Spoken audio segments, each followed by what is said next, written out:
Hello दोस्तों, अभिनव coaching centre में आपका स्वागत है। कक्षा 10वीं की गणित RBSC चैप्टर नंबर 2 और उसका पॉइंट है 2.3 परिमेय व अपरिमेय संख्या के बारे में पढ़ेंगे। नंबर 1 पर परिमेय और नंबर 2 पर है अपरिमेय। परिमेय इसका शाब्दिक अर्थ होता है नापना, नापना या नापना, ठीक है ना, आकलन करना, नापना। परिमेय का शाब्दिक अर्थ क्या होता है? नापना, जिसको आकलन कर सके अपन। वे संख्याएं जिनका आकलन कर सके या जिनको नापा जा सकता है वो क्या कहलाती हैं? आपकी परिमेय कहलाती हैं। वे संख्याएं जिनको नापा जा सकता है अर्थात आकलन किया जा सकता है उनको परिमेय संख्या कहा जाता है। जैसे एग्जाम्पल के तौर पर 2.37 है, तो इसको आप इसका आकलन कर सकते हैं। इसको P/Q के रूप में बदल सकते हैं। P/Q के रूप में बदलेंगे तो दशमलव यानी कि 237 अपोन में कितना आ जाएगा? 100। ये P/Q का रूप कहलाता। तो इस प्रकार से 2.37 और 0 है या वर्गमूल 9 है, ठीक है, या 2.333 है, ये सब परिमेय संख्याओं के उदाहरण है। इन सबको आप P/Q के रूप में बदल सकते हैं। तो इसलिए वे संख्याएं जिनका आकलन किया जा सके, जिनको मापा जा सके, उनको परिमेय संख्या कहा जाता है। और ये परिमेय संख्याओं के क्या है? एग्जाम्पल हैं। इन सभी को आप P/Q के रूप में व्यक्त कर सकते हैं, जहां Q नॉट इक्वल 0, Q 0 नहीं होना चाहिए। तो इस प्रकार से ये था परिमेय संख्या। अपरिमेय संख्या इनके विपरीत हो जाएगा, अपोजिट हो जाएगा। वे संख्या जिनका आकलन नहीं कर सकते, जिनको मापा नहीं जा सकता, वो परिमेय संख्या कहलाती हैं। जिनका आकलन नहीं किया जा सकता अर्थात P/Q के रूप में नहीं लिखा जा सकता, उन्हें क्या कहा जाता है? परिमेय संख्या कहा जाता है। जैसे √2, इसका कोई आकलन नहीं है, तो इस प्रकार से अपरिमेय संख्या है। 2.34156 इस प्रकार से इसका कोई आकलन है नहीं, इसको भी P/Q के रूप में नहीं बदल सकते हैं। 1/0 है, ये भी आपकी अपरिमेय संख्या है। तो इस प्रकार से जिनका आकलन नहीं किया जा सकता वो अपरिमेय संख्या होती हैं, जिन अर्थात P/Q के रूप में नहीं बदला जा सकता, वो भी आपकी क्या होती हैं? अपरिमेय संख्या होती है।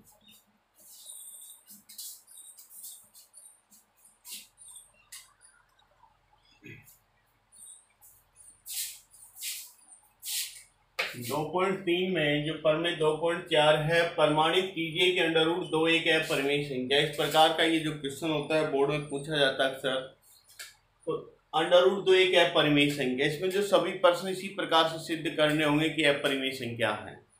तो यहाँ पर जो अपरिमेय सिद्ध करना हो, इसका पहले इसको अपोजिट माना जाता है कि मान लेते हैं, माना √2 एक परिमेय संख्या है, एक परिमेय संख्या है, इसका अपोजिट माना जाता है।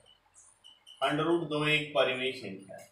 जब अपन ने इसको √2 को परिमेय माना है तो परिमेय का रूप होता है P/Q और इसके बराबर में आप लिख सकते हैं √2, जहां Q इक्वल नॉट 0 यानी Q 0 नहीं।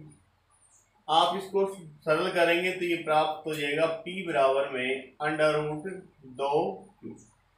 रूट हटाएंगे, दोनों पक्षों का वर्ग करेंगे, दोनों पक्षों का वर्ग करने पर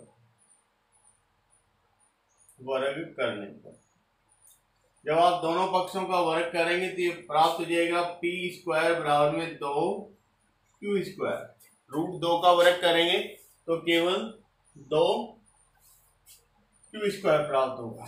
अब यहाँ पर जो है यूक्लिड विभाजन जो प्रमेय है, A बराबर BQ प्लस में R है। जो B जो पूर्णांक है वो किसको विभाजित करता है? A को विभाजित करता है।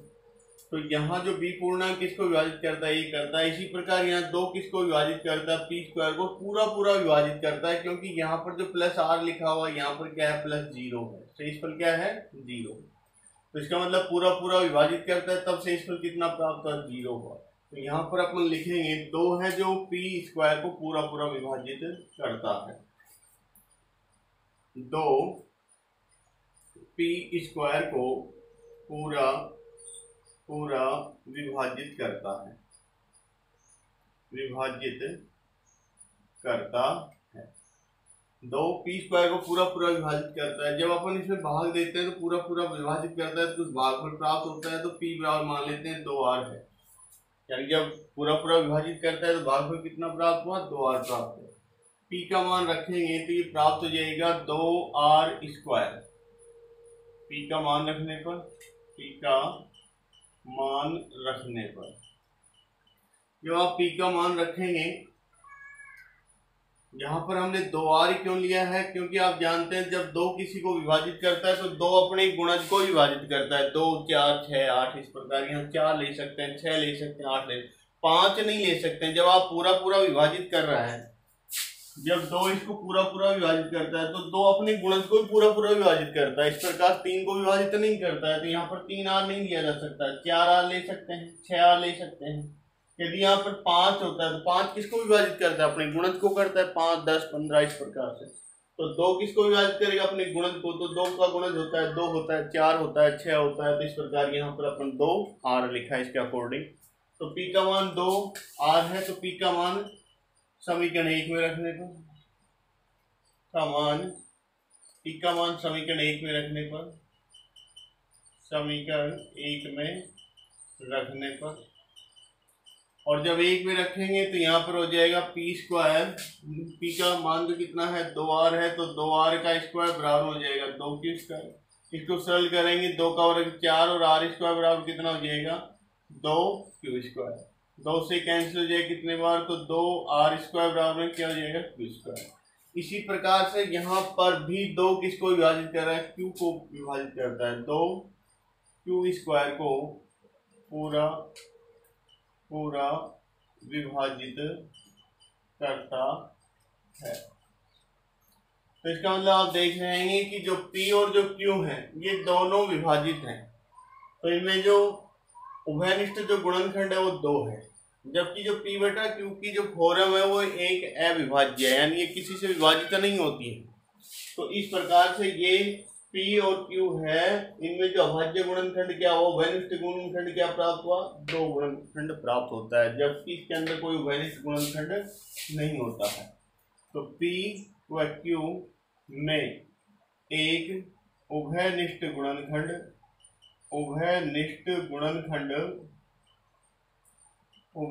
गुणनखंड 2 है, जबकि